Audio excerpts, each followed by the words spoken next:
Okay, so our question of the day is which nomads are really on the road because they want to be on the road, or maybe it's because they're forced to be on the road. Now, everybody's going to tell you, everybody's going to tell you, everybody's going to tell you that they're on the road because they want to be on the road, okay?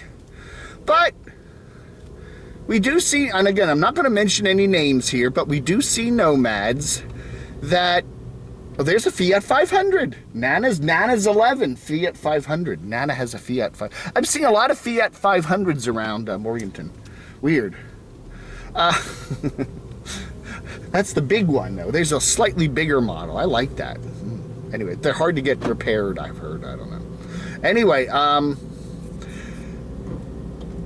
we see nomads. Everybody says this is my choice because it's kind of humiliating to have to be forced to live like a nomad. Everybody, this is my choice. I guess, looking at my life options, this is my choice. In that respect, yes.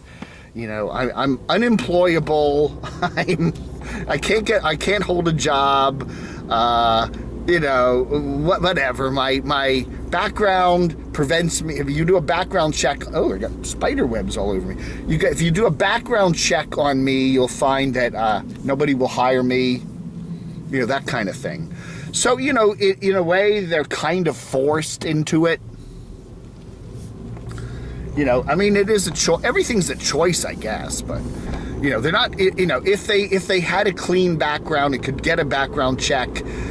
Or if they didn't have, they weren't running away from some litigation or whatever it is, they might end up just settling in a house and getting a job-poo and doing that, But, so the decision is this.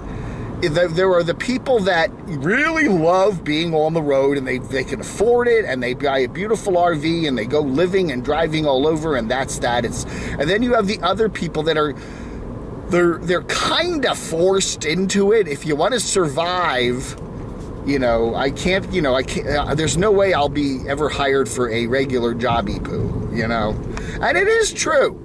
You look at, there are many kinds of jobs out there, and some of them are kind of like labor jobs where you get paid every day with cash and, you can kind of do that kind of thing and no one's going to do a background check on you.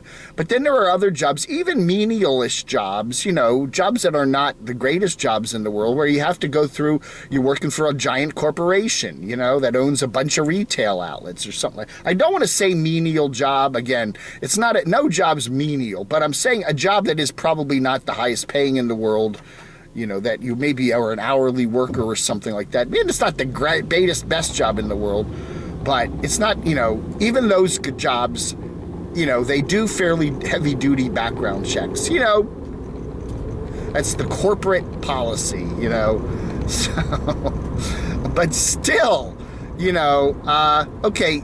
So whatever you have in your past, you can't get a job, okay? Or it's very hard to get a good job. So what do? You figure out, and again, we got the tools for you. YouTube AdSense, GoFundMe, Super Chat, a whole bunch of things. PayPal, Patreon. There's a lot of different ways, to make money on the road. You can maybe get a camp job somewhere. You can do stuff like that, and, get by. And, you do see some of these nomads that I think are really in that kind of position where if they could, they probably would settle down and get a regular job and get an apartment or house or whatever. If they could afford it, if they could swing it, they would do it. But they can't. So even though it's their choice to be a nomad, they're kind of forced into that choice. That's the key. That's the key. A lot of people think that my choice was to do this, but in a way I was forced to doing this. Because I don't have any of it. I have one choice available, right? And that's this, nomadic life.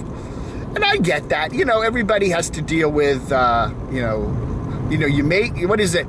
Your mom used to say, you made your bed, now you got to lay in it. you know, you've kind of laid your life out. By the time you're 25 or 30, you pretty much laid your life out to a certain way, and now you've got to deal with the cards that you're dealt and the hand that you got, so to speak, you know.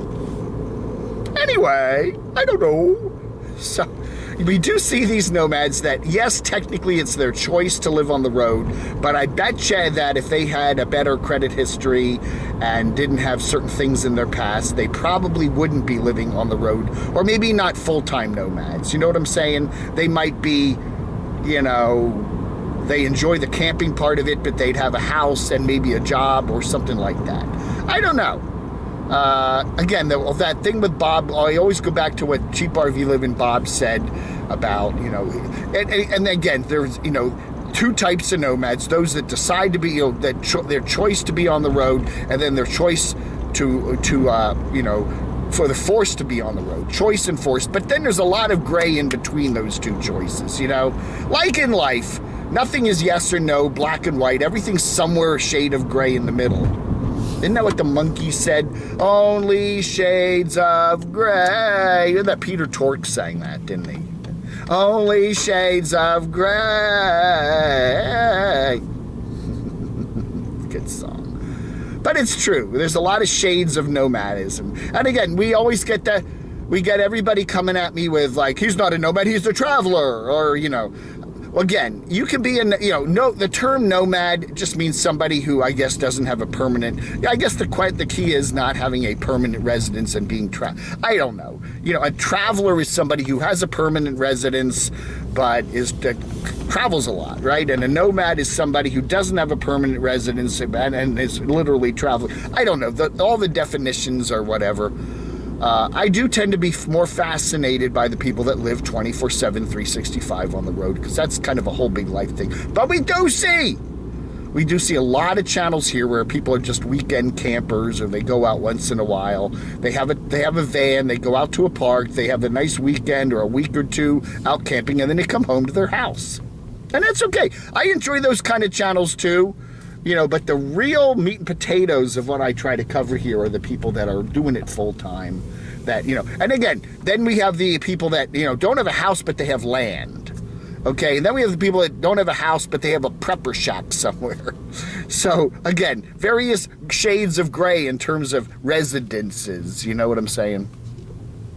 I don't know. I don't know, man. Anyway, so, is it a choice, or is it a forced choice? Is it a choice where you have 6 other things you could choose from in your life, and one choice is being a nomad, or is it another kind of choice where you have one choice in your life, and that's being a nomad, because you don't have the other 5 choices aren't available because of whatever? I don't know. Again, various shades of choice here on being a nomad. Thanks for watching. Blog Under.